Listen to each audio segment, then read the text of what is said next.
Tasting.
friends of mine who are Episcopal Church to hear or at least read, because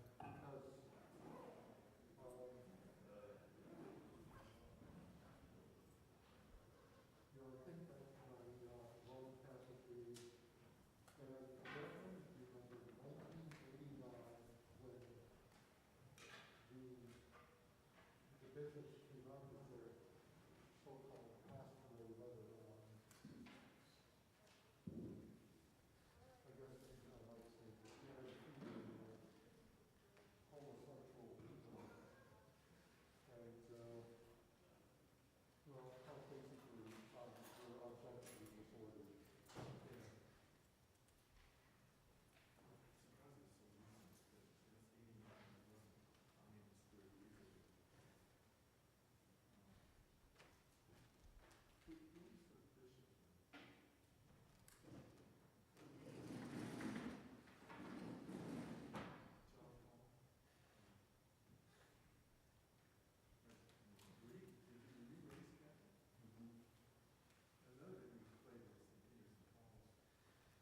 About 20 years.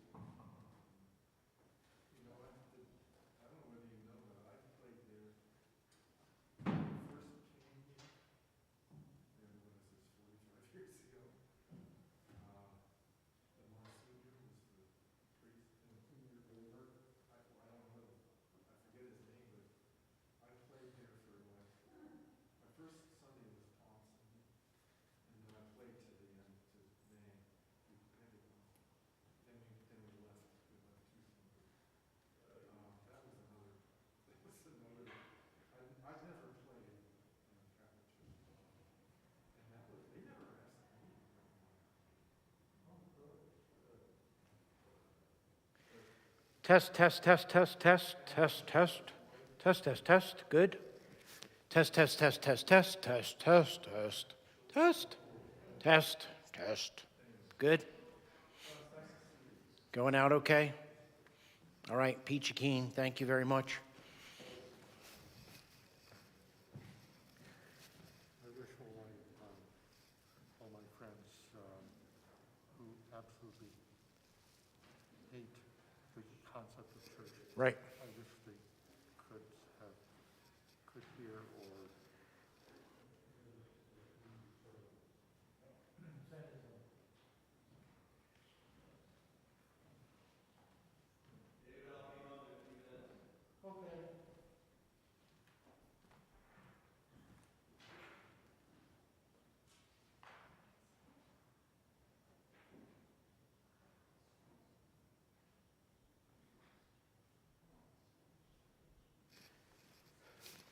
So when we do this class down in the hall, the first thing I get to this class, and I always have to scramble and go, oh, we need prayer books.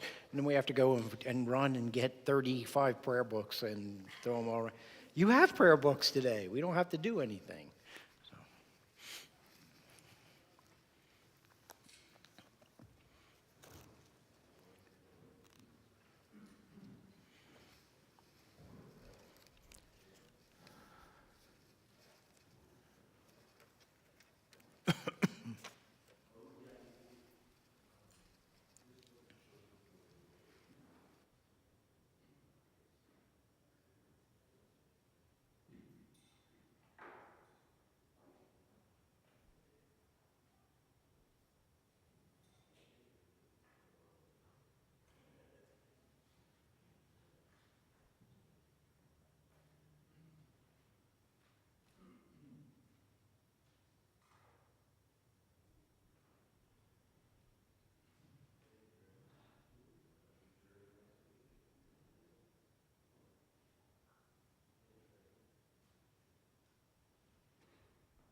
So you're all set, Jeff? Okay. I have 1 minute. Is that right? Okay. All right, 1 minute.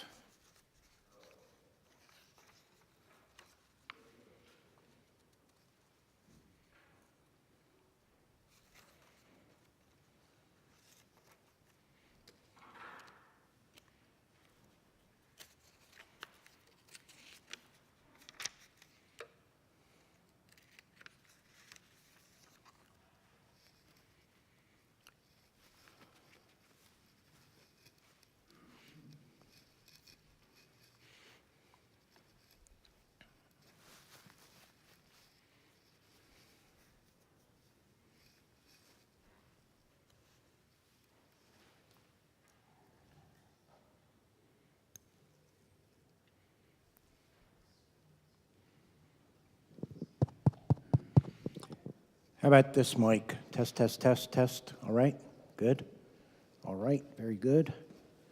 This is your mic, folks. So if you have a question, we're going to go through the mic so everybody at home can hear us, okay? And I'm going to put it right here.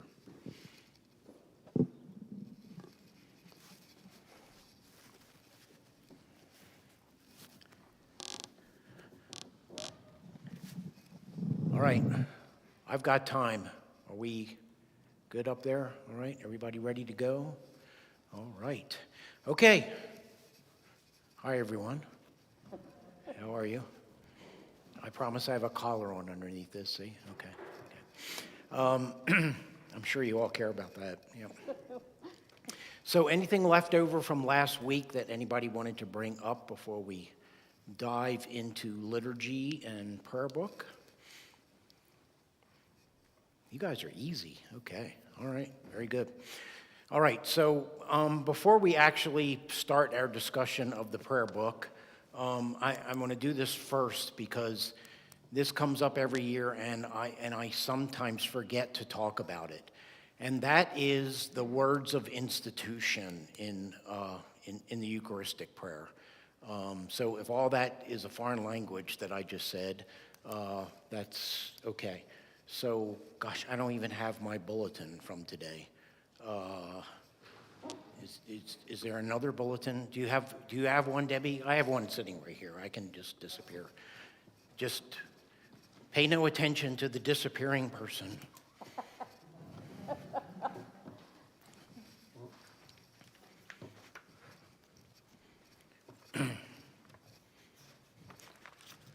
Okay, so the words of institution are the do this in memory of me words in the body of the whole Eucharistic prayer. And we're going to talk about that prayer and where it came from and all of that fun stuff.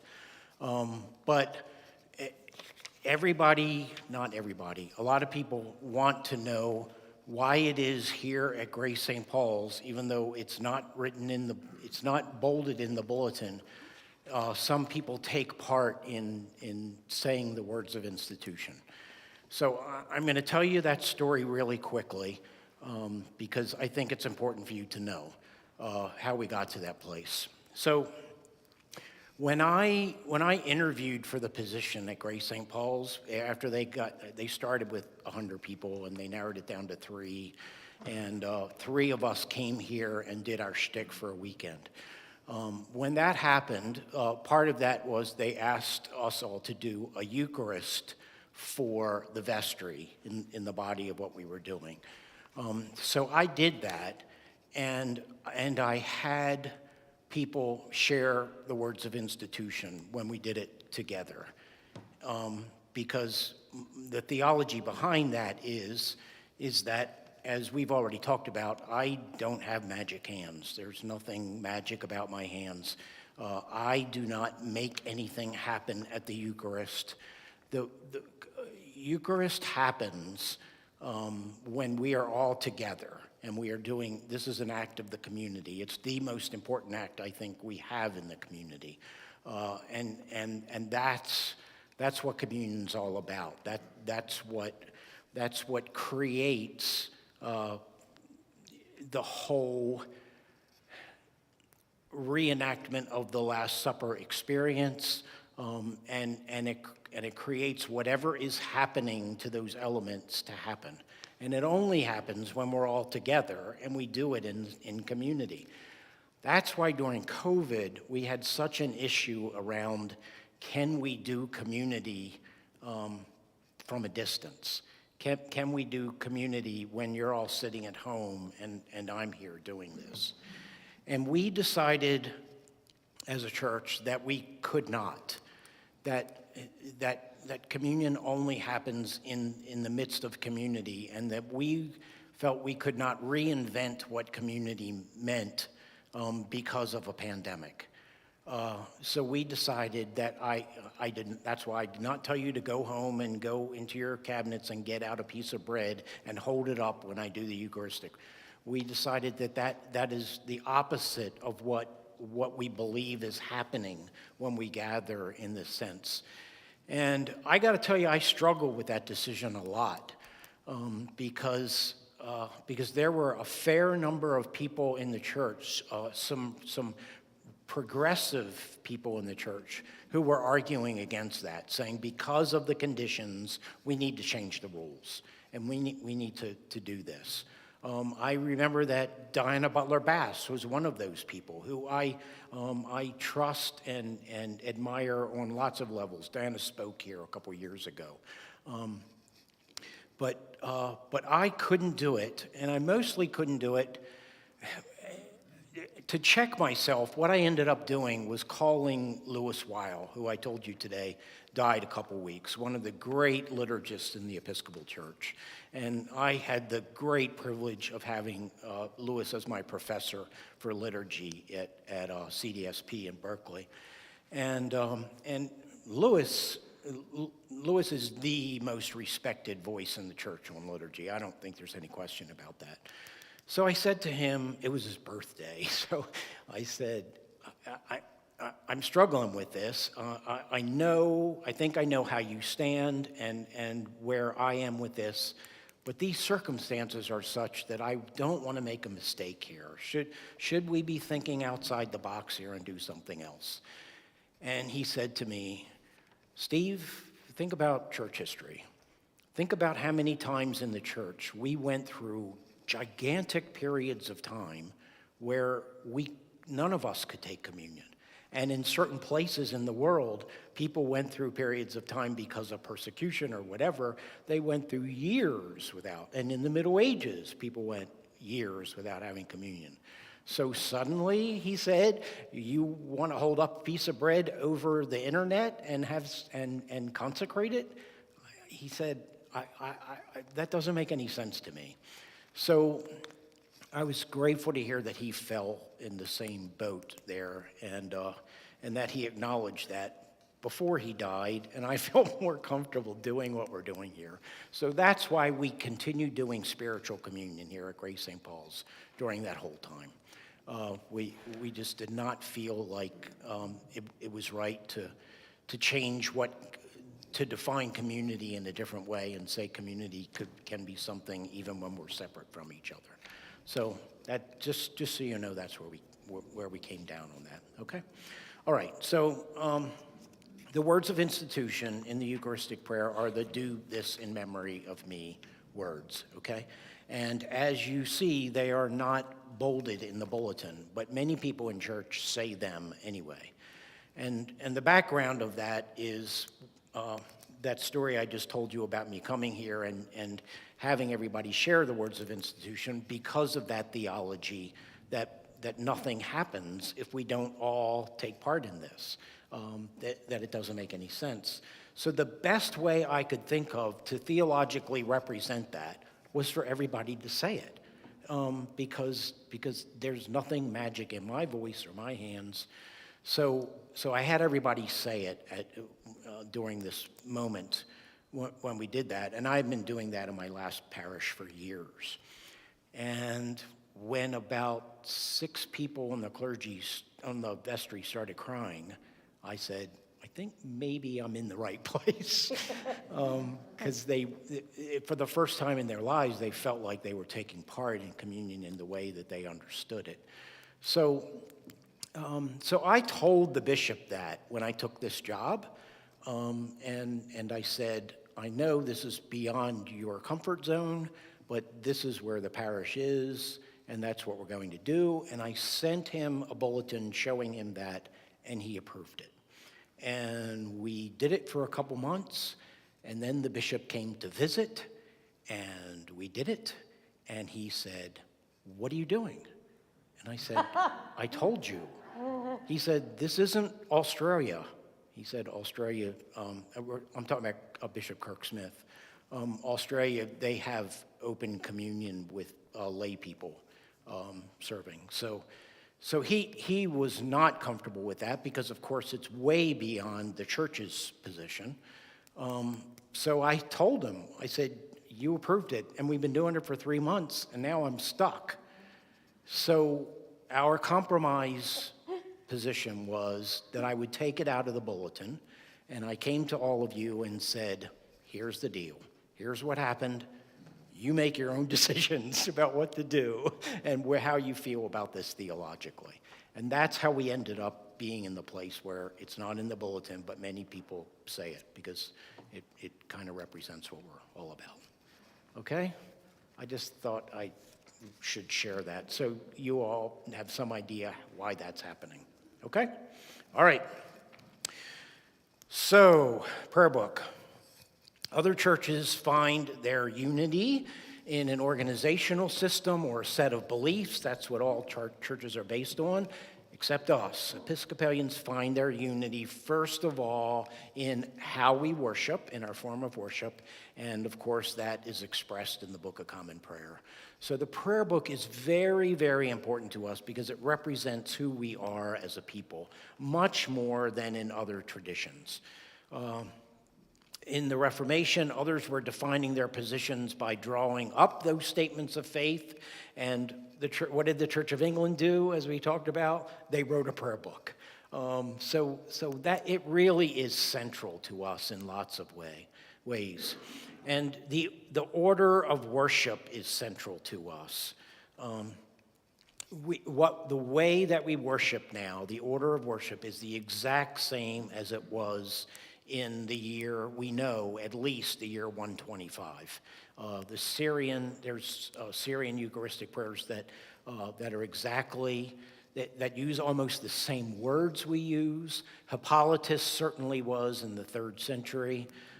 So it's very important to us that we keep to that order of worship. As you know, here at Grace St. Paul's, we write many different prayers and do things beyond the prayer book, but we never stray from that order of worship, and that's very important to us. So, and basically that worship.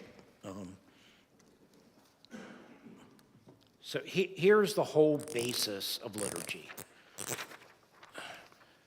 We gather.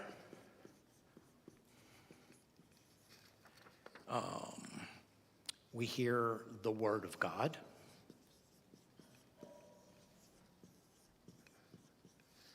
And we respond to the Word of God.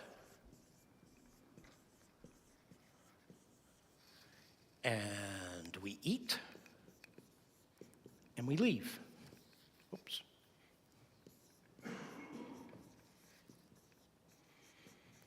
So our worship is what we are as human beings. It's the way that we socially interact. So if you go to a party, if you go to somebody's house for a party, you gather, and you usually have hors d'oeuvres or something, a cocktail hour, everybody sits around and talks to one another. That's what the beginning of our service is supposed to be about. Then in a party, you have some discussion, some socializing and discussion. Here, in our order of worship, that's our biblical readings, okay? We hear from God, and then we respond to God. And usually that's in the form of a sermon, but sometimes it's a play or something else. And then we eat, and then we leave. The whole idea is that this is a social engagement that we're taking part in as part of the community. It's nothing dramatic, it's nothing crazy, it's what we're all about as human beings. So our order of worship was set up to be like that. And that's what our essential parts of worship are. We actually put headings in the bulletin to say that. Leo, did you have a question? Yep, and anybody can jump in at any point here. Is the absolution of sin and the peace part of our response to God? Yes, thanks for bringing that up. So did you all hear that? The absolution of sin, the confession, and the peace part of this. It absolutely is. That's the we respond part, okay? And that's all part of what we're doing. So we try really hard to make a distinction in the service between this and this. This is the speaking part, and this is the table part. And we try really hard to separate those things for you, so you see that. So when we get to the offertory, we make a strong break, and that's why on the table we don't display anything but the word at the beginning of the service. That's why the book is there. Then we take the book away and we stop that, and we begin the eating part, setting the table, et cetera, et cetera. And we try to really delineate those two in the service. But absolutely, that's part of the response. Yep, okay? All right, Peter.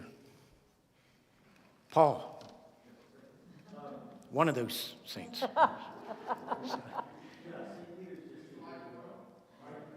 Yep, sorry. Got it. Yeah, I was going to say St. Peter's did really well in the tournament. Thank you, Paul. You said about how this is like a party. Could you say some words about how it's unlike a party?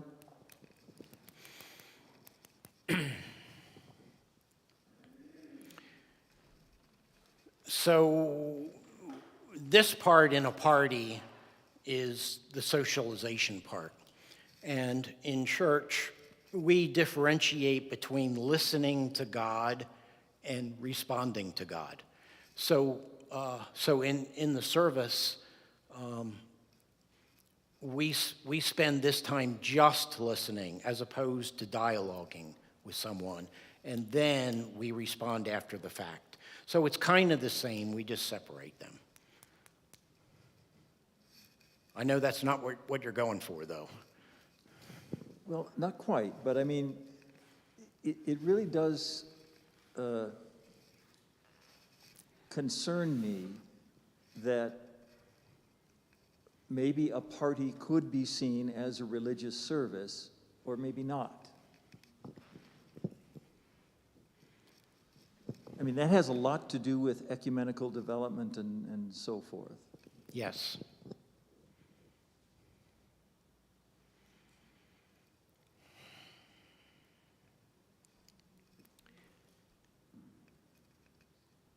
When liturgy is working well, I think it very much looks like a party.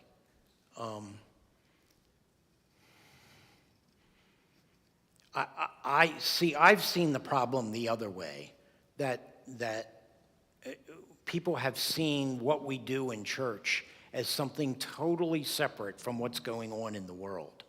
And that's why I'm trying to point out the opposite. So, I mean, for centuries, we've said, this is the special thing that we do when we're connecting to God. So I don't know that we've had a problem over the years saying that church is different than socializing. I think what we've missed is that that's how it started. So if you go back to the early church and people are meeting in a house church and they're having this, the difference is that it was ritualized, that those steps were made part of a ritual. And eventually, we went from just eating food to eating certain kinds of food. So when we started making that shift, we were eating fish and bread as the main ingredients in the meal, and drinking wine, of course, in the Mediterranean. And slowly, all of those things got more and more ritualized. At the beginning, I think it really was the same thing. I don't think there was any difference between church and worship. That's what they were doing. It was a gathering. So I think that's what we've lost over the centuries. And by the time, as we talked about in the history classes, by the time we got to the Middle Ages, that's what, when people aren't taking communion anymore, we're doing the ocular communion thing, people are just watching, they aren't paying attention to anything. It's become totally ritualized. So my goal in saying this is to get us back there.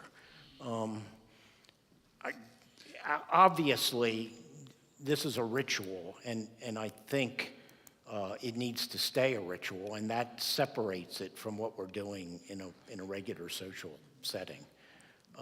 Richard Kilbaugh online commented that he wasn't so sure it wasn't more of a get-together with friends, and it's not really a party but a dinner, and just like you explained for Christians. I think, I think a dinner,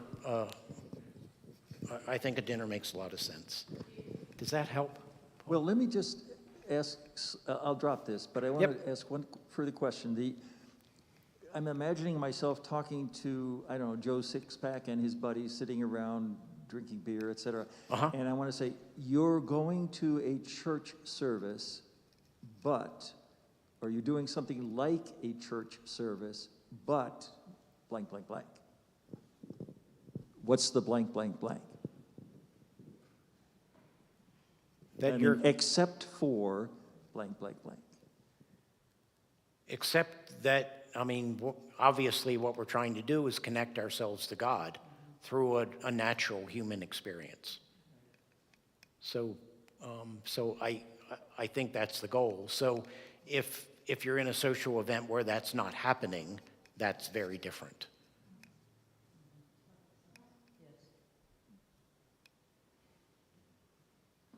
Valerie? Just very quickly, if I could draw an analogy, I think about art and the creative process. You think about art? I do.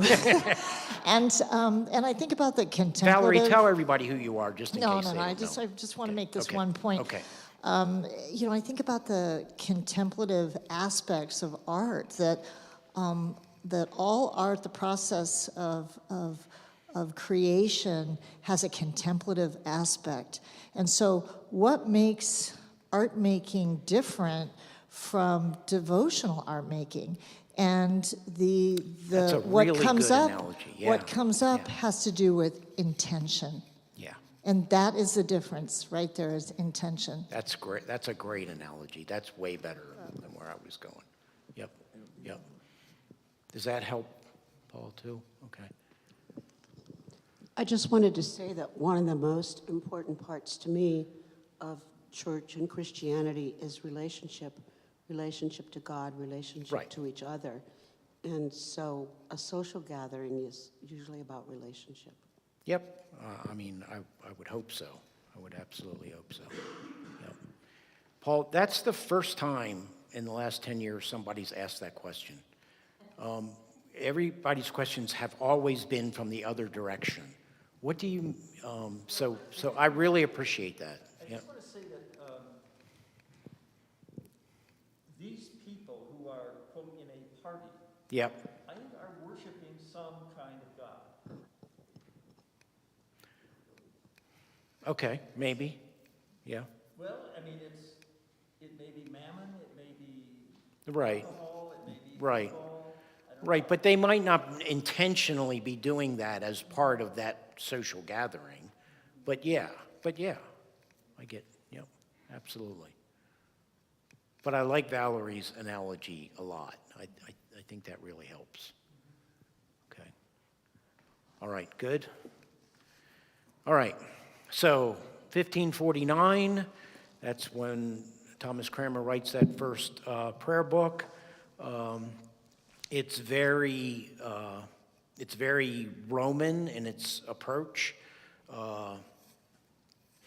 The Roman Church had 6 different liturgical books at that time, and we tried to put it all in this one book to simplify it.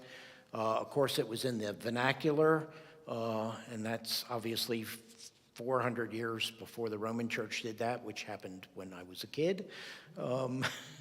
The invocation of the Holy Spirit in the Eucharistic prayer came from the Eastern Church. It was the Basil Rite. Communion was in 2 kinds, which was not happening in the Roman Church at the time. Conservatives dislike that book for its innovations and its omission of old services. Where have we heard this story before? And the Reformers thought it contained too much of the old. So it probably wasn't a bad thing, because the people complained exactly the way you would expect them to. It was too conservative for all the reformers, especially people like Calvin, who of course wanted to take away and turn it into just the word. So it was relatively conservative from that standpoint. Remember that people are still Catholic, basically, in the English Church, and the service is pretty much the same. It's kind of a blending of the medieval Roman Missal with some reinterpretation, and that was about it. The sacrificial language to talk about today's sermon was still pretty darn heavy in that book, though that is not where Cranmer stood. He was trying to move away from that sacrificial language, but he was afraid he'd have a revolt on his hands if he went any further than he did. Okay. Interestingly, the chasuble, I don't even wear a chasuble here, but that's the outer garment that goes out, the little pizza-shaped thing that you wear over top of the alb. You guys are looking at me like, St. Philip's folks, help me out here. So I will wear a chasuble at Christmas and Easter, but that's all we do here. Anyway, it was abolished because it had come to become associated with the sacrificial elements of the Eucharist. So priests were only wearing a cassock and a surplice. So that's kind of like what the choir does, except they're not wearing robes now. The black thing with the little white nightie over top of it, okay? You guys are going to report me for this language I'm using, okay? And that stayed that way for a long, long time. Very interestingly, the word altar was replaced with table.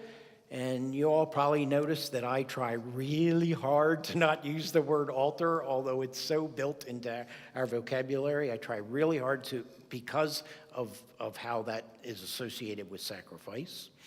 And there you go. So in the 1552 book, we have the famous Black Rubric. There was this major argument in the church about whether you should be kneeling in the church or not, in a church service or not. Kneeling started in the Middle Ages, in the early days of the church. Everybody stood for the whole service. I mean, in the very early days, you sat down at a meal, but after that, you stood for the whole service. That's still the case in most Orthodox churches today. If you go to Orthodox church, be prepared to stand a lot, okay? But kneeling became the big thing because some people saw kneeling as sacrificial and moving us away from this. So the council, the 1552 book, the council compromised the matter on the eve of the publication of the book with the, quote, Black Rubric, unquote, which declared in explanation of the requirement to kneel to receive, quote, that it is not meant thereby that any adoration is done or ought to be done either unto the sacramental bread or wine, there bodily received, or until any real or essential presence there being of Christ's natural flesh and blood. Okay? So the whole argument that we talked about in history about whether the whole transubstantiation thing, about whether something chemical was happening, you see that fight in the early church.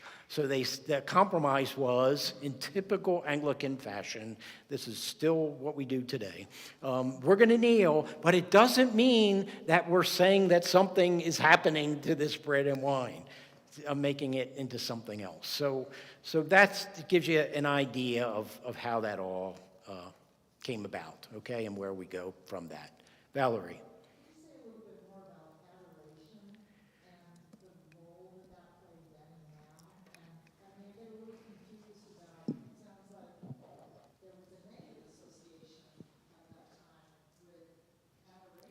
Okay, so the word adoration was used in that to signify transubstantiation.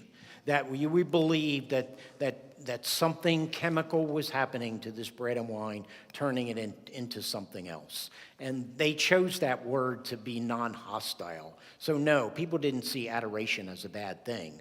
But if they thought something was chemically happening here, that's what the big fight was about.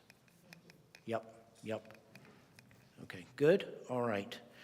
So in 1559, the Black Rubric was dropped. Church music was encouraged, and some people were very upset about that at the beginning. So Pius IV offered in 1560 to recognize the prayer book in return for a recognition of his own supremacy. So you see the battles that are still going on here. So the Catholic Church said, the Pope said, fine, we'll go ahead and take your prayer book as long as you say that I'm the boss. So that's still going on. 1604, the prayer book dies when Puritanism takes over in England. The prayer book totally went away. And that continued until 1662, when the high church folks finally took over and kicked the Puritans out, and they wrote a new prayer book in 1662. All right. Let's see. What else should we talk about? The American piece of this is when people came to Jamestown, they brought the Scottish prayer book with them because there was no prayer book in England at the time. So they brought the Scottish book, and that's how we ended up linking ourselves with the Scottish tradition. And as I talked about last week, our first bishop was consecrated with non-juring bishops, okay, that were hanging out in Scotland. Okay, all right. So when the prayer book gets here, so let me just say the 1662 book, the Black Rubric came back into the book again. Let's see if I can do this quickly. I'd have to find it quickly to do it quickly, wouldn't I? The Black Rubric is included in 1662 after having been omitted in 1559 and 1604. The crucial words, however, are changed to read, "No adoration is intended unto any corporal presence of Christ's natural flesh and blood." So it's so to make sure people understood that it was excluding the doctrine of transubstantiation. Yep.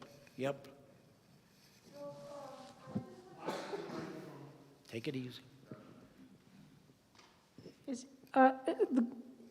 I wonder, is the Scottish prayer book different? It is different, yeah. I mean, How is it different? It's not as high as the British book was,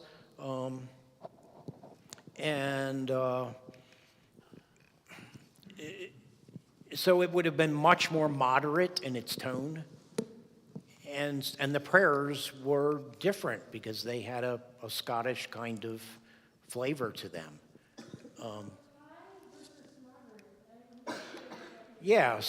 So we had a high church, low church discussion last week. So it would have been, it would not have had as many smells and bells in the service as the original English book, okay?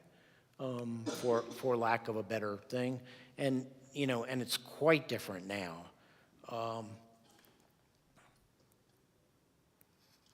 Does that help a little bit? Okay, all right. And I think I mentioned last week that the 1662 prayer book is still the official prayer book in England.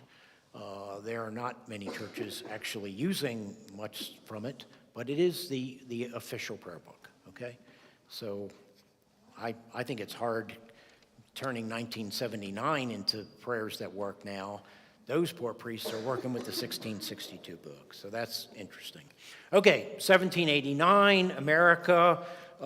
We, of course, are putting together this church, And all we have is the 1662 prayer book from England and the Scottish prayer book of 1637.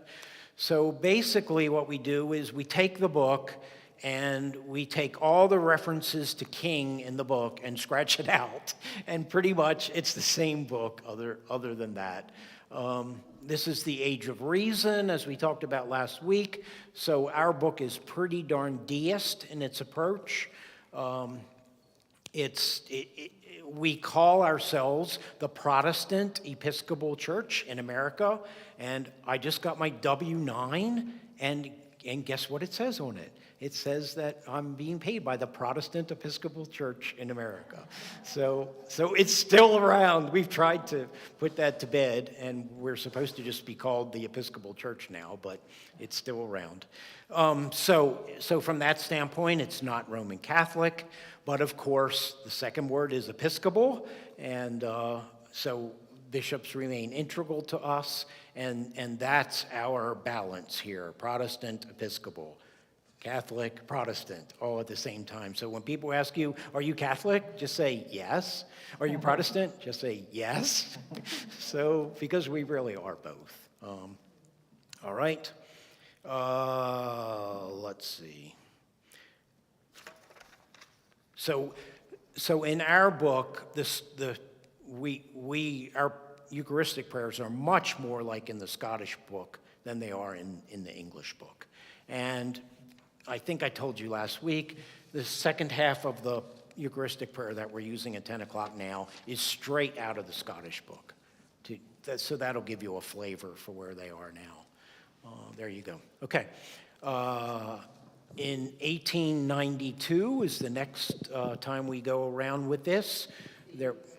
Sorry, Debbie? I'm still struggling with that. I brought this up the last class. Okay. And I'm struggling to understand how my experience fits into what you're saying. Yep. When I was in Newfoundland visiting my mom's family and went to an Episcopal church there, after the offering was taken, I was expecting a sort of typical offertory hymn sung, and everybody stood up and sung God Save the Queen. Mm-hmm. So I guess I'm struggling to understand how unity fits in with that. It's like internationally there seems to be, at least from my limited experience, a differentiation between, like in America, that would never happen because of church and state issues. Right. But obviously in Canada they don't have that issue. So I guess I'm struggling, like, I don't know, maybe in my mind I think of unity that everybody does the same thing. Oh, okay. No, absolutely not. So how do you maintain unity and still allow for, let's say internationally, for people to do whatever they're going to do? So we talked a little bit about that last week. Bonds of affection. That's how we describe how we hold ourselves together. The prayer book here is totally different, obviously completely different than the prayer book in England or Scotland now, although it's closer to the one in Scotland. The prayer books in Africa are way different and all over the world. So different parts of the world have different prayer books? Absolutely. Yep. Oh, Yep. okay. Now, like the church in Europe, that is mostly from the American church. So most of those folks are using our prayer book. But places that have Anglican churches throughout the world, they all have their own book. Okay. Yep. And it's totally different everywhere. And we just hold ourselves together by saying we're friends with you.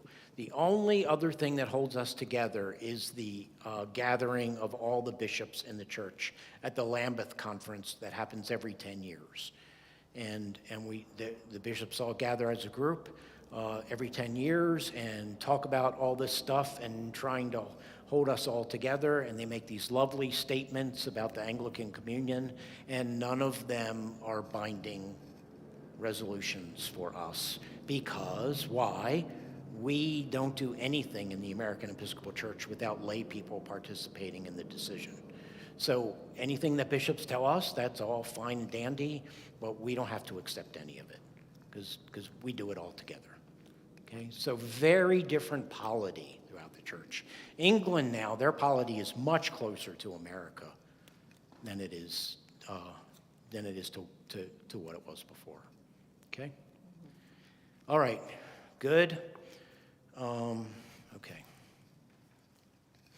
In 1892, the Nicene Creed was put in the communion service for the first time in America. Okay, first time, 1892. All right. There were 5 great festivals described. Let's see.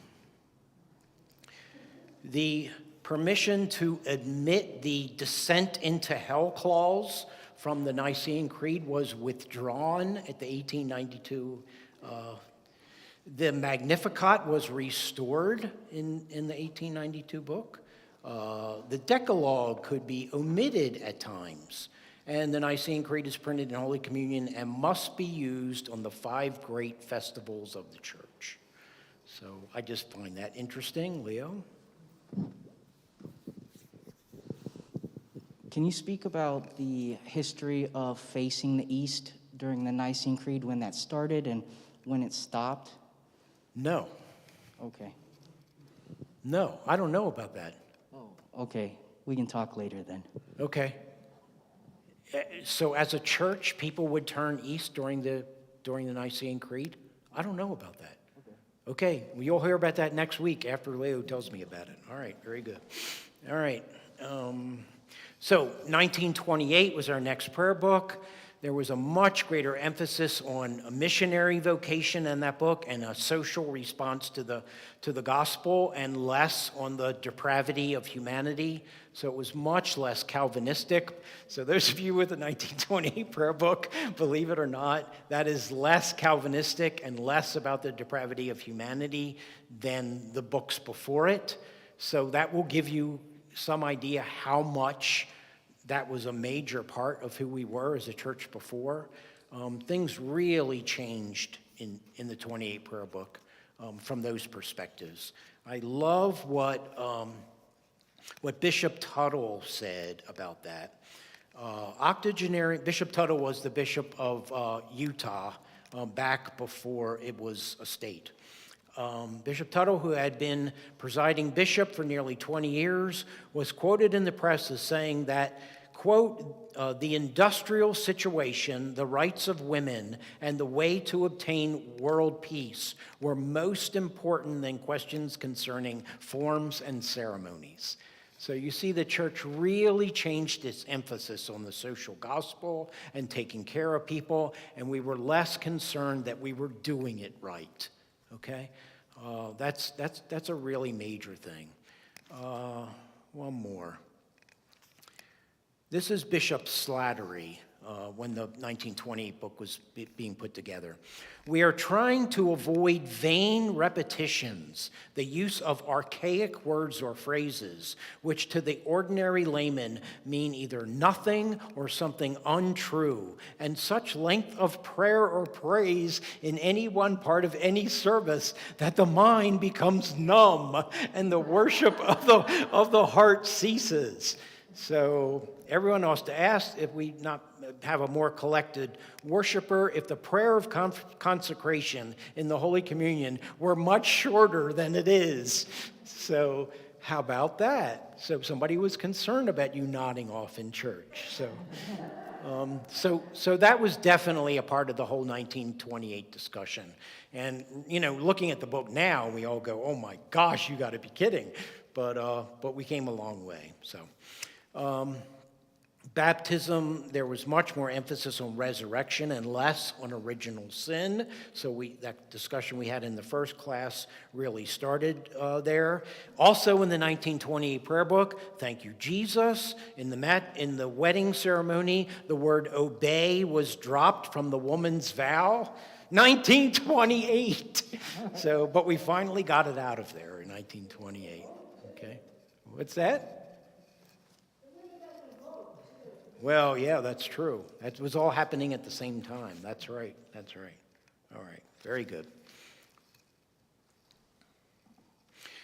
Another bishop, Bishop Line said, this is great. The world moves so fast now, 1928, he said, the world moves so fast now that something in the way of revision may be required in every generation.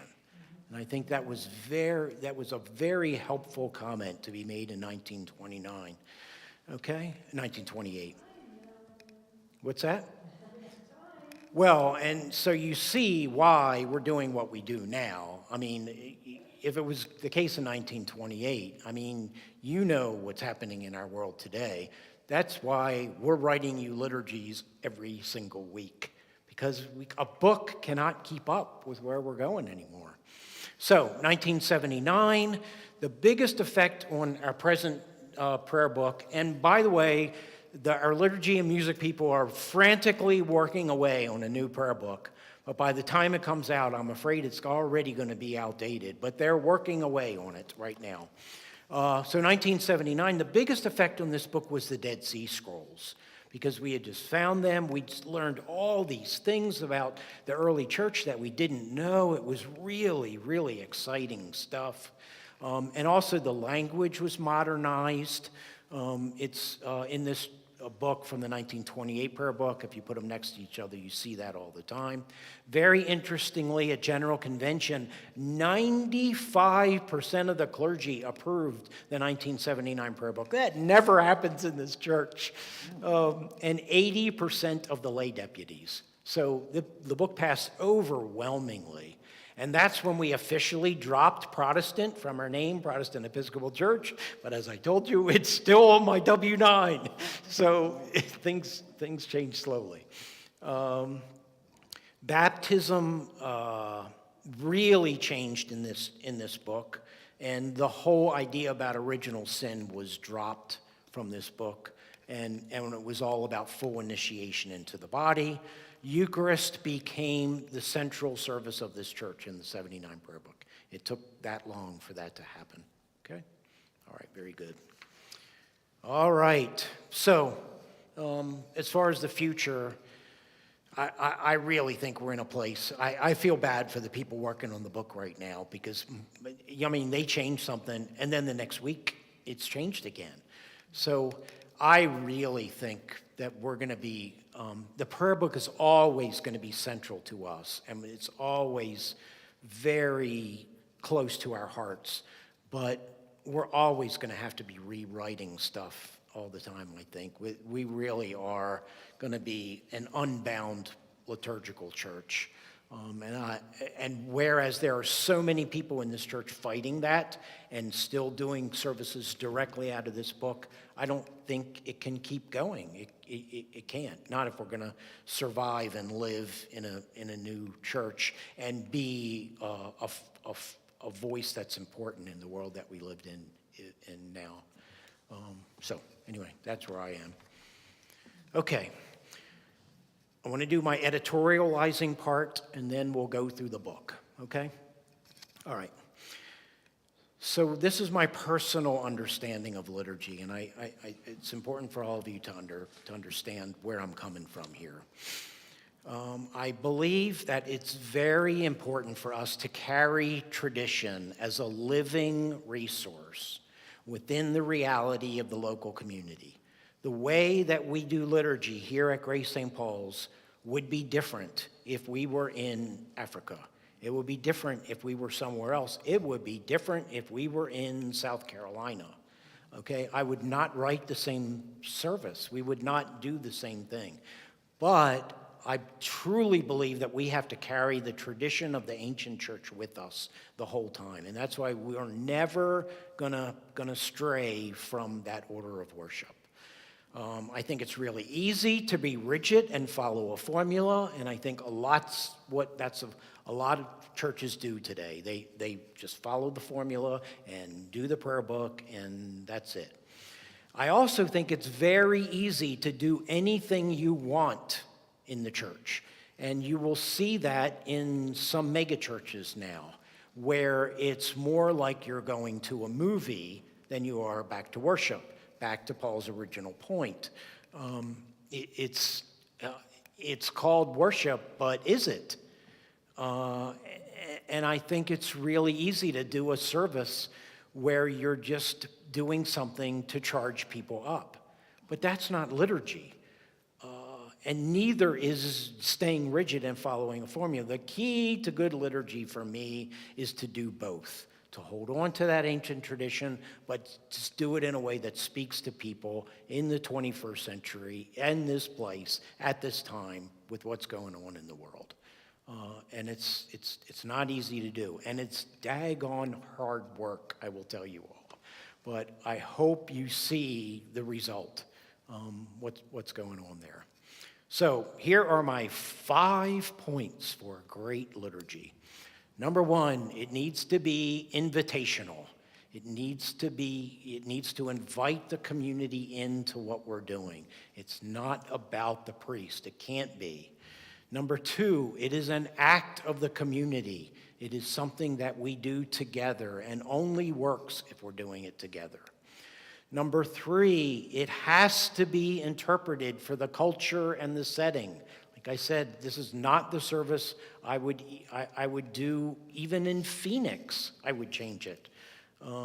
It must speak to where we are at this place and time, while also using the core of the tradition. And that's that whole order of worship thing that we talked about. And finally, I believe that good liturgy must be a springboard to social justice. The whole point of what we are doing here is to send you out into the world to change the world. That's what liturgy is. That's what it's supposed to be doing. So liturgy is the common action of a visible community for me. It's the reminder point to go out into the world and do it. All right? Good? Questions, comments about any of that before we go through the book? Paul. You say you strongly believe that tradition is important. Could you say a little bit more? Why is it important? Yeah, I think it's really, thanks. I think it's really important for us to tie us with our communion of saints and everyone that came before us in this tradition. I think for the church to be the church, we need to recapture as best we can what was happening in the early church and bring it about for a new generation. So when we don't do that, when we just do liturgy that only speaks to us in this place and time, we lose our connection with our great past and all of the people that came before us who taught us all of this great stuff. So that whole communion of saint things, I think, is really important to us. We need to link ourselves to that past. That's why I put saints in our Eucharistic prayer every week. I do that from our list of folks, and that's one of the ways that we do that. But the other way is the fact that we want to try to worship as close as we can to the way people were worshiping at the beginning, to link us with what they were about and what they were trying to do. Okay? Leo?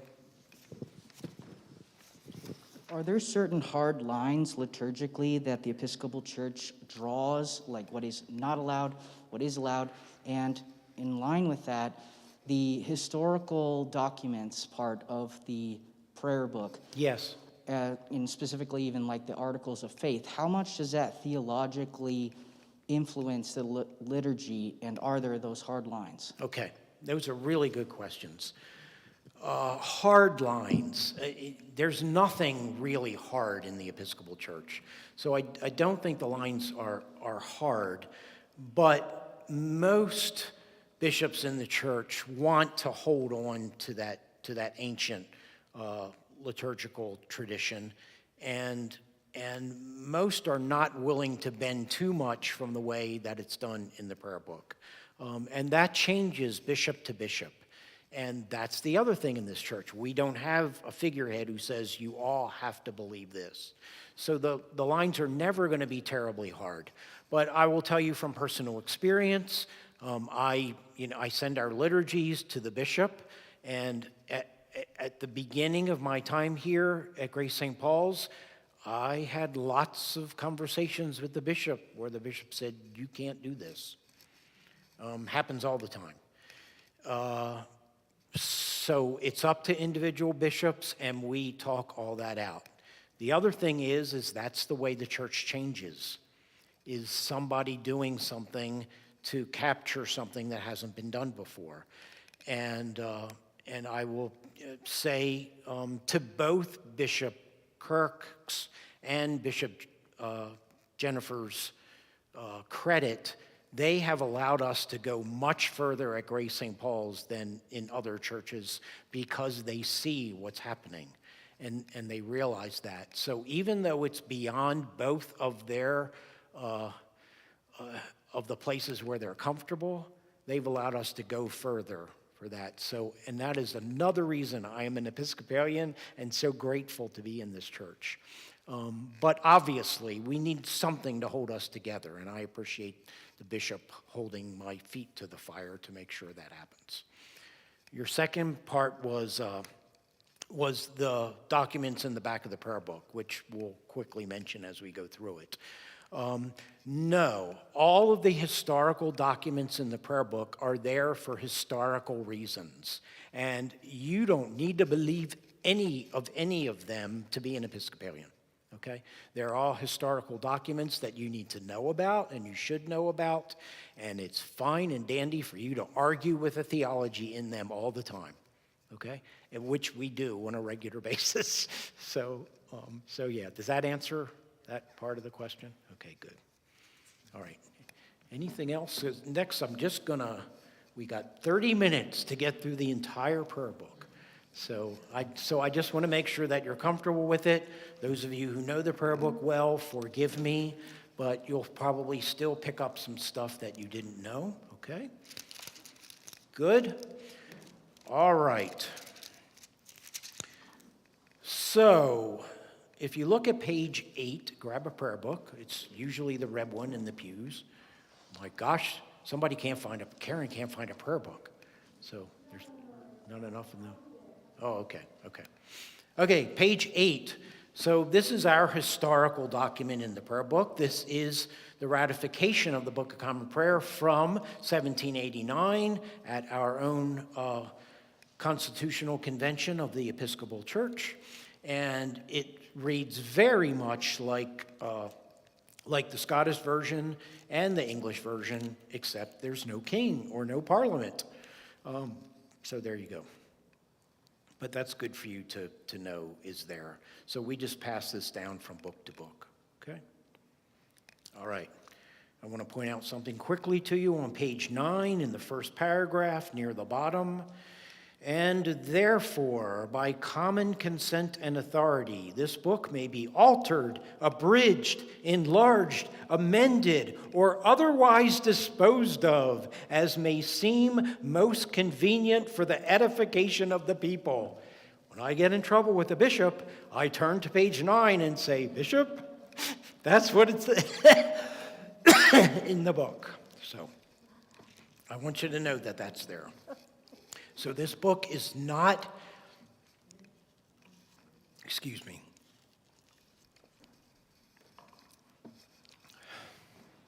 Lots of people get very attached to this book. As some of you know, there are Episcopal churches now that are called 1928 prayer book churches because they used the 1928 prayer book because that God dropped the 1928 prayer book from the sky, and it's the words that we're supposed to be using. So when we got to the 79 prayer book, they left and created their own churches. There's one up on Ina Road, a 1928 Anglican church that does their service right out of their prayer book. And that's because people fall in love with language. And I get that. I love language. And it's wonderful. But the prayer book was set up to change. And that's what this is all about. And that's why that's there. Okay? All right. One more in the preface. So this is all from the 1789 prayer book. Just passed along. So page 11, the paragraph in the middle that says, "It seems unnecessary." I'll go to the bottom of that. "Upon a comparison of this with the Book of Common Prayer of the Church of England, in which it will also appear that this church is far from intending to depart from the Church of England in any essential point of doctrine, discipline, or worship, or further than local circumstances require." So that is our intent, our reaching out to the Church of England and saying, we're not leaving you, we're still part of you, we still want to be part of you, but we're not doing any of that king stuff. So, all right. Okay. So, the page 13, concerning the service of the church. That whole part is new in this prayer book from the 1928 prayer book, and it made Eucharist the central act of worship. Some people are very surprised to learn that it was 1979 before communion became our central worship experience. So, page 13. Yep. Okay. Page 15, the church calendar. What do you want to know about this? So at the top of page 17 is a list of our other major feast days other than the big ones. And you notice it says St. Mary the Virgin at the top there, upper right. That was not in the 28 prayer book. So that's the first time we put Mary back in. There was a lot of concern in the Episcopal Church about Mary worshiping, and it took a while for them to get to the place where they did that. Also, Mary Magdalene's in here for the first time. Thank God she was not in the 1928 prayer book. So it's the first time we had women in our regular feast days. So that's very cool.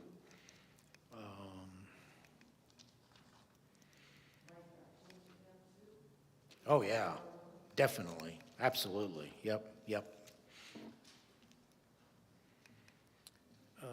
Let's see, what else? Quickly point out page 18, kind of the fifth or sixth line down, the Ember Days traditionally observed on the Wednesdays, Fridays, and Saturdays after the first Sunday in Lent, the day of Pentecost, Holy Cross Day, and December 13th.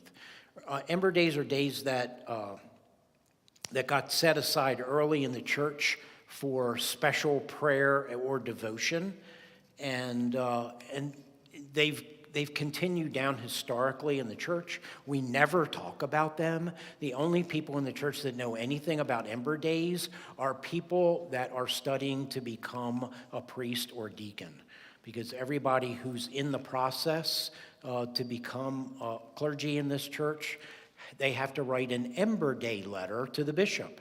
So on all of these days, they write an Ember Day letter to the bishop telling them how they're doing and how much they've lost their faith and all of those things. Okay, I'm just kidding about that part. So let's see. Deacon Laurie Finn just did them. She just finished like last year. So if you want to know more about Ember Day letters, she can talk to you about that.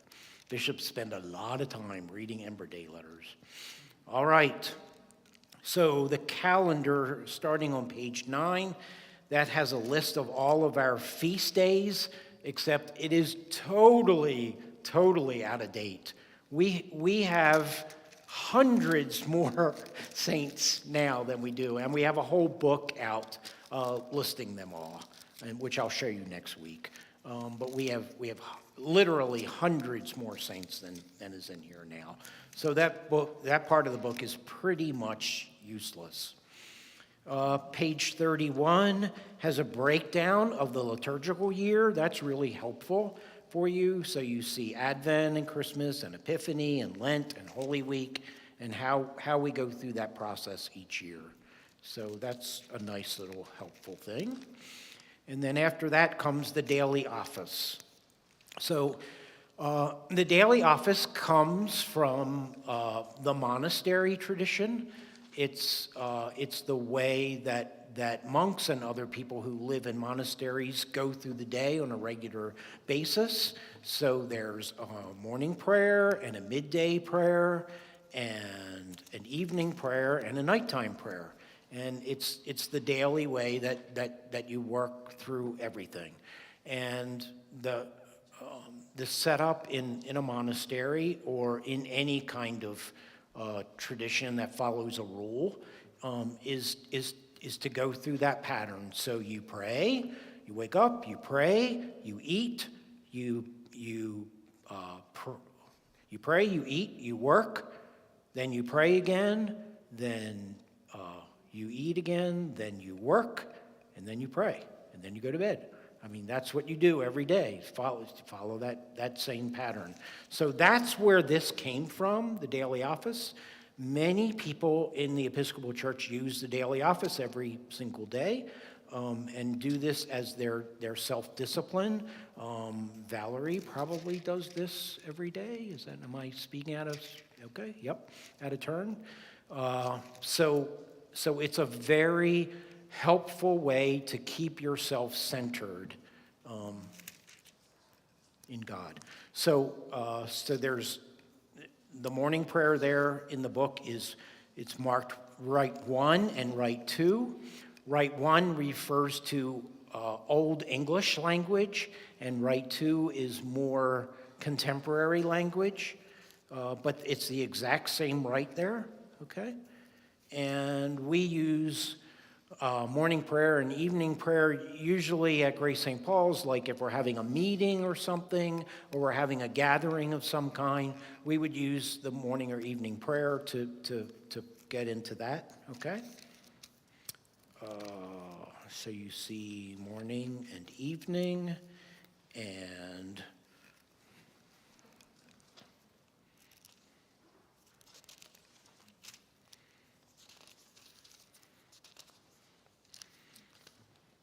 the noonday prayer is on page 103.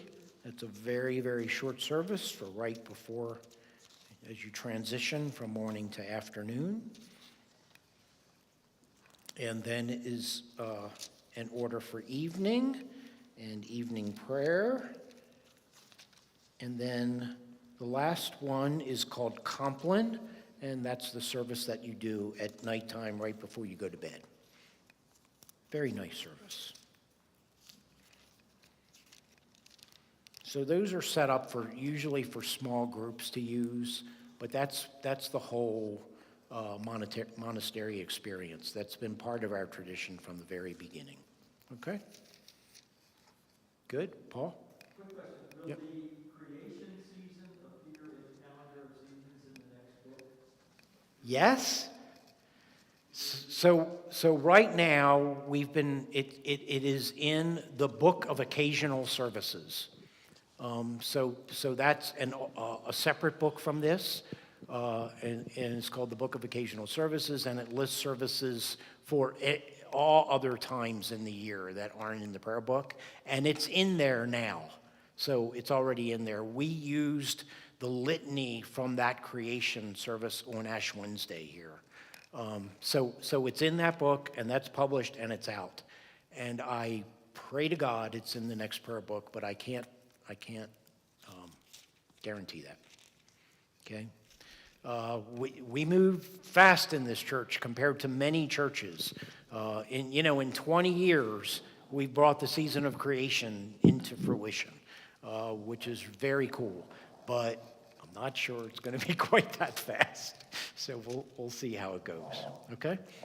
On page 136 are daily devotions for people to do individually or as a family. It's a very nice way to bring your family together to prayer at certain times.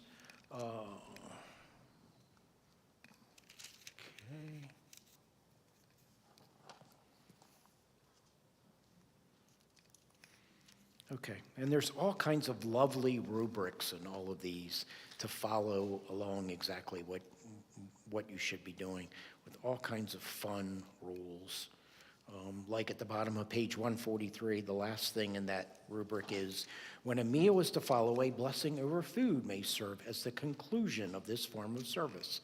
Back to this again, okay? Yep. Good? All right, next is the Great Litany.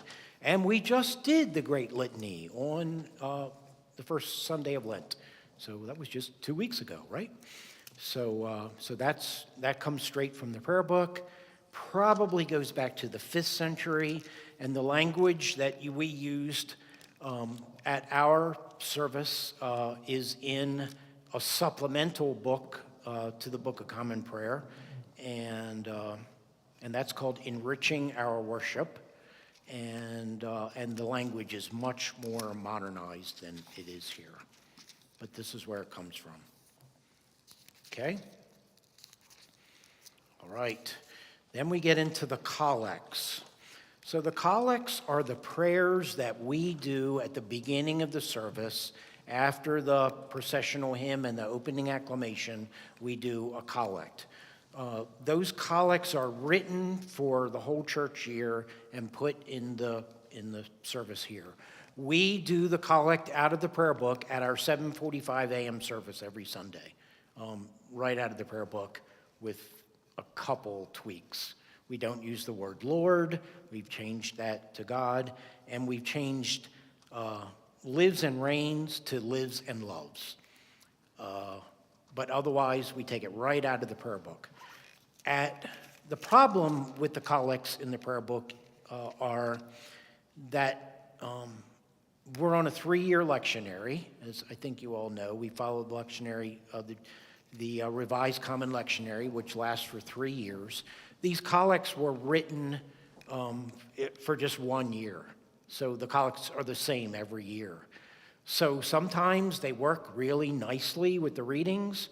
The other 2 parts of the year, they don't work quite well at all. So at 10 o'clock, we find a collect that works directly with the readings of the day. And that's where we get it, okay?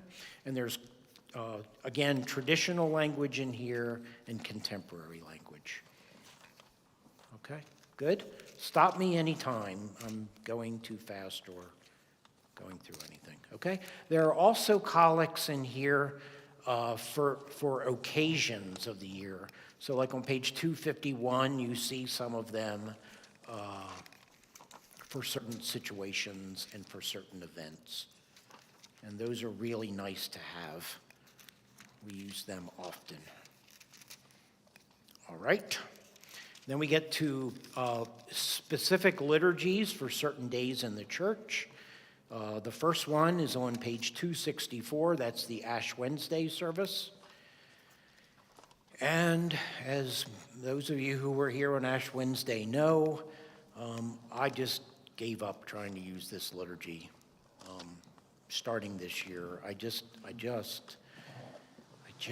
can't do this anymore. And if you read the first prayer there, it will tell you my concerns about midway through that prayer. This is the most penitential rite that we have in the church.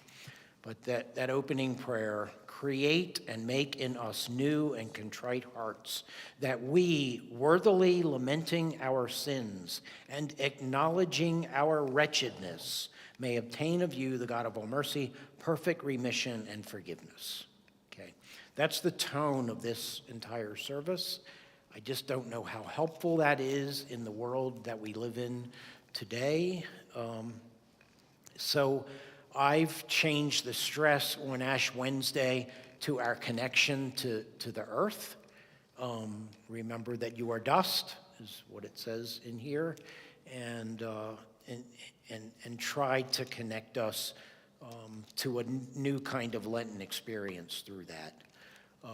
But before that, we did this service right out of the prayer book every year, and it was the one day a year that I made you pull out your prayer books and find everything in here.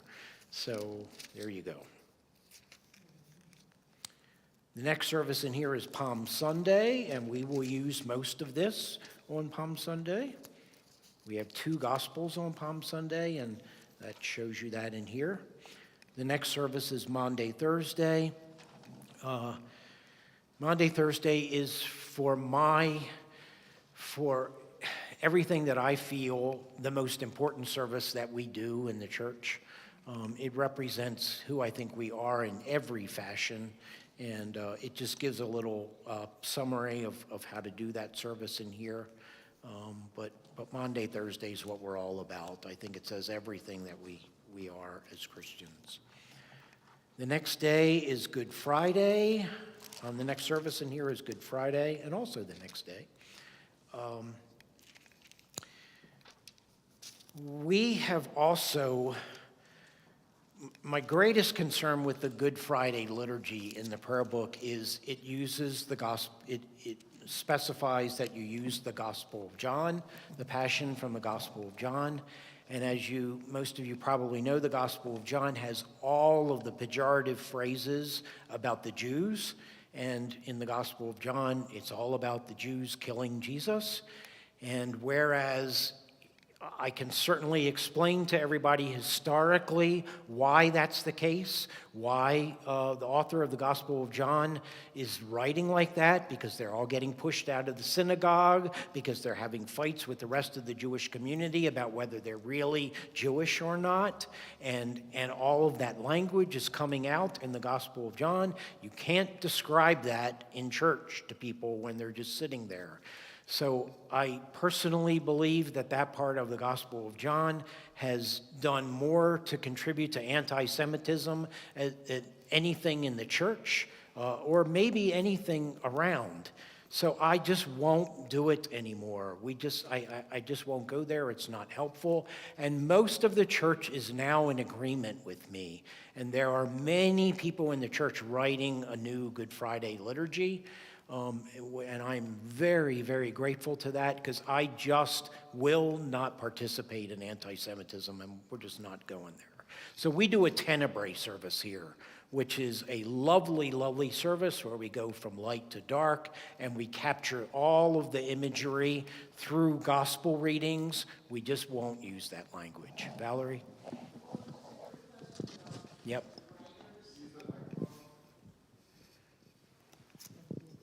Just a quick question about the writers of the book itself.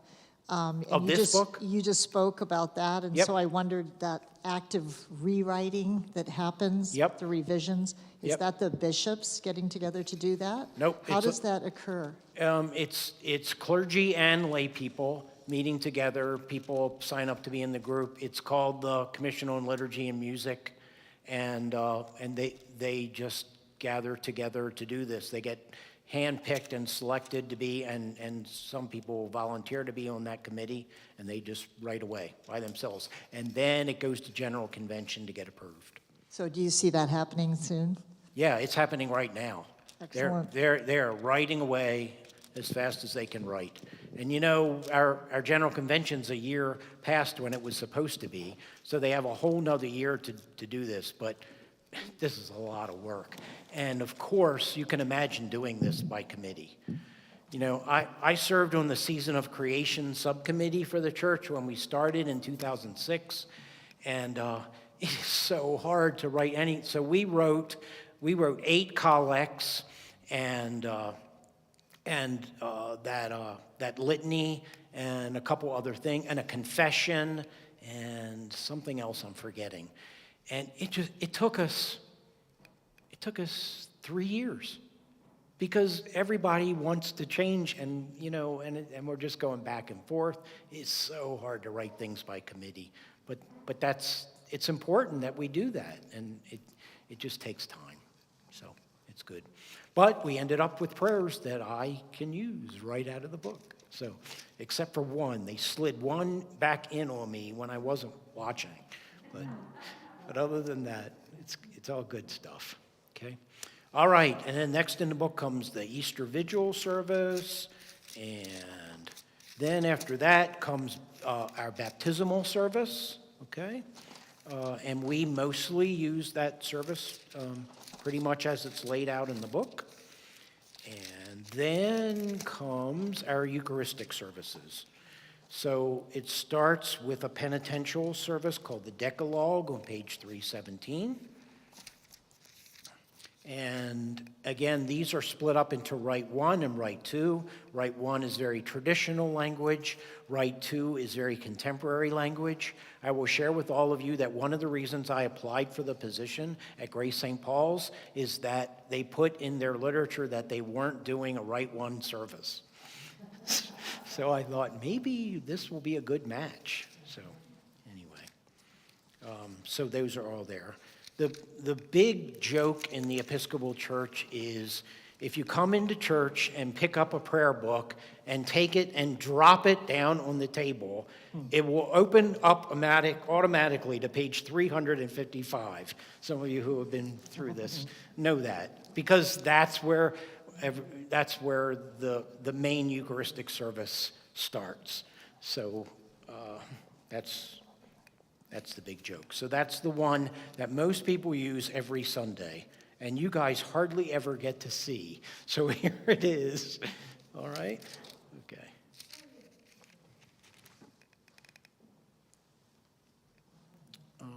There's stuff I could talk about there, but we're going to have to skip that. Okay, so you have your Eucharistic services. There are 4 Eucharistic prayers in here, A, B, C, and D. Prayer A is the one that's used most often in most churches. Prayer B is the most ancient form. It goes back to at least the 3rd century. We use Eucharistic Prayer B during Lent at our 745 service. Okay, so Prayer C is our creation-centered service. As some people have pejoratively called it, our Star Wars Eucharistic prayer, and because of the beginning of that prayer.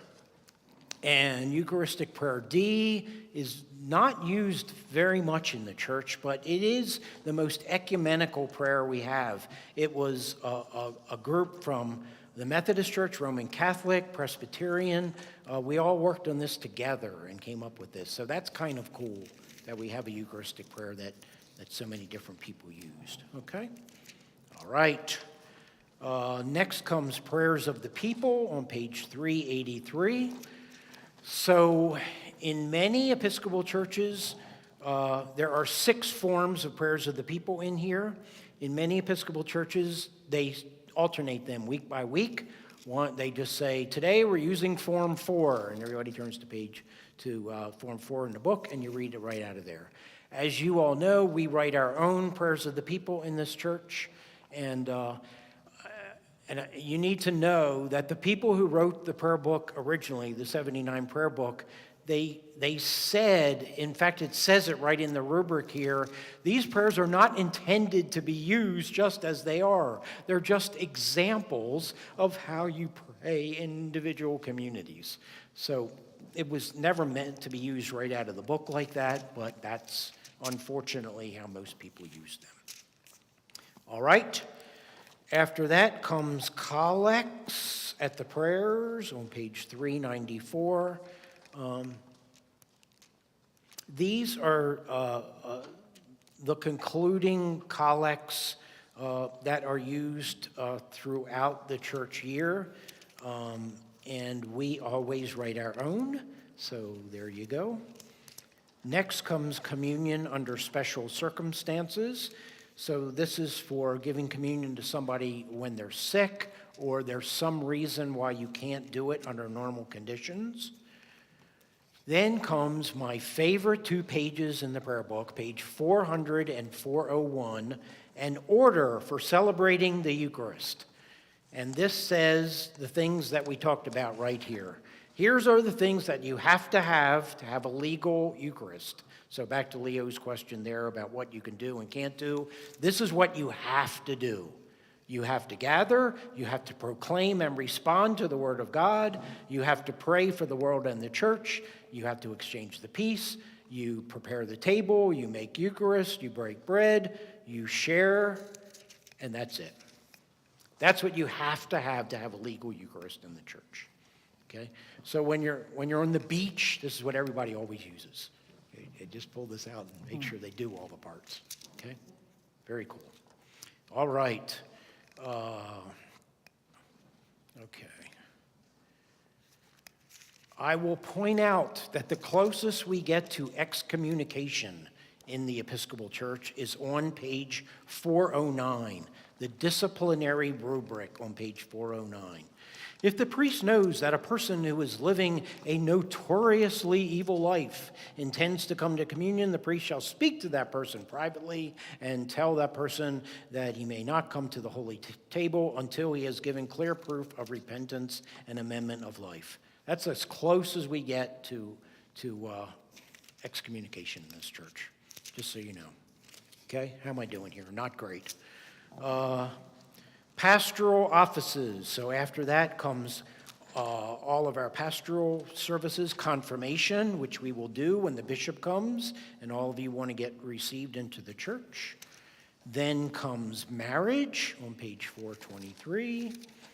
And then comes a blessing of a marriage, of a civil marriage on page 433. If somebody's already married and they want the church's blessing, they do that. Marriage is the only time in the church when I represent both the church and the state at the same time. And I don't like that very much because I'm holding the state's feet to the fire a lot. So I don't particularly like that, but that's where we are as a world right now. After that comes Thanksgiving for the birth of a child. Really important in the church now because remember, we believe that babies don't need to be baptized to be saved. So we have this right for people to have a ritual service when their baby's born or they adopt, which is a very lovely service, and we've done that numerous times here because a lot of people can't get out of the idea that they need to get their baby baptized right away. And if somebody wants to do that, I will do it because we will do it based on all of your faith. But there's the right to replace it, okay? Then comes reconciliation of a penitent, confession. We actually do have a rite of confession in the church. Leo? Yes, I was going to ask about that. And Yep. what wording do you use? Do you perform rites of reconciliation for people? Yep. And we're going to talk about that next week in our sacramental part, okay? Yep, we absolutely do. Then comes ministration to the sick, our rites when people are sick, and rites of anointing. Then comes ministration at the time of death, what most people know as last rites. We try really hard not to use those words anymore, but most people want to go right back to those words when they hear it. We can do ministration at the time of death for anyone under any conditions. I remember a woman when I was up in Page, a woman from England who lived to almost 100. I did the ministration at the time of death for her 9 times. And she just kept staying with us. So it's great. It's a lovely, lovely service and is incredibly important to people at the end. It's really a wonderful service. It's one of the great things we do as a church, as are all of our burial rites, which come next. We really do burial well in this church, if I do say so myself. And here are the rites, and we don't vary much from them here at Grace St. Paul's. They're just lovely rituals that really, really speak to people in a time of need. After that comes Episcopal Services. Those are services at which a bishop normally presides. So they start on page 510, 511, the ordination of a bishop. And then comes the ordination of a priest, and then comes the ordination of a deacon. And there you go. After that comes a service for new ministry, a celebration of new ministry on page 559, which is like if you have a new priest come here as a rector, you would do that service. Then comes a rite for consecration of a church. I got to do that up in Page when we built a new church. Very, very fun. There's also a rite for desacralizing a space once it's been consecrated. Then comes the Psalms. So if you didn't know, the Psalms are in your prayer book, and there they all are.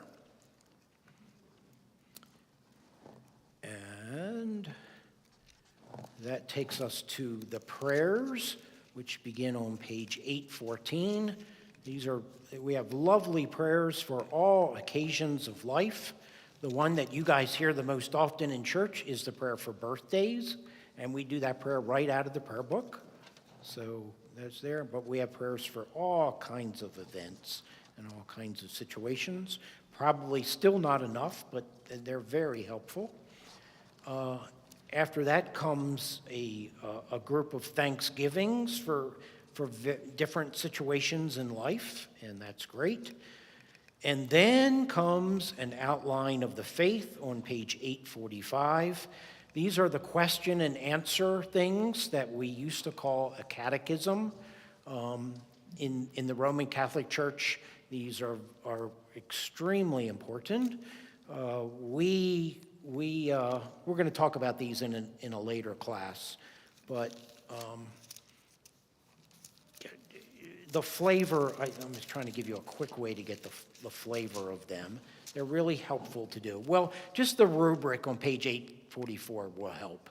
So, second sentence, it is a commentary on the creeds, but is not meant to be a complete statement of belief and practice. Rather, it is a point of departure for the teacher. Okay? So again, that is one of the most Anglican sentences you will ever read. Okay? Well, this is what we believe, but not really, and we're just going to talk about it more. So that's really what our catechism's all about. Okay? Good. And then Leo already brought up the historical documents of the church. There they are. You don't have to believe any of them, but you need to know where they came from and what they were. And then comes a table for finding holy days, which is very cool. You can figure out what day Easter falls on by following this chart, or by figuring out yourself. And you'll just love the language. Read that sometime for fun, how you figure out what day is Easter, on page 881. Easter Day will be the next date bearing the Sunday later of that year, but when the golden number of a given year and you read it, it's hysterical. It's hysterical. That's how we figure out what it is.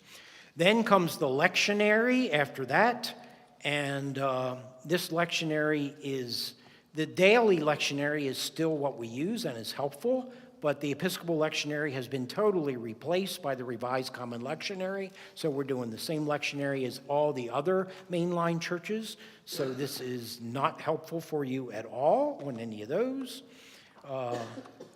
Then comes a lectionary for daily prayer, for those prayers that we talked about at the beginning, and there's all of that, and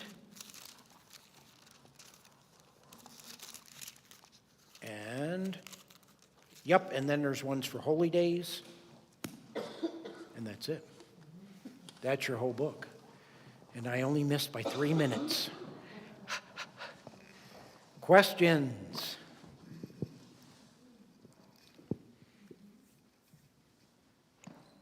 Good? So next week we're going to do the sacramental tradition.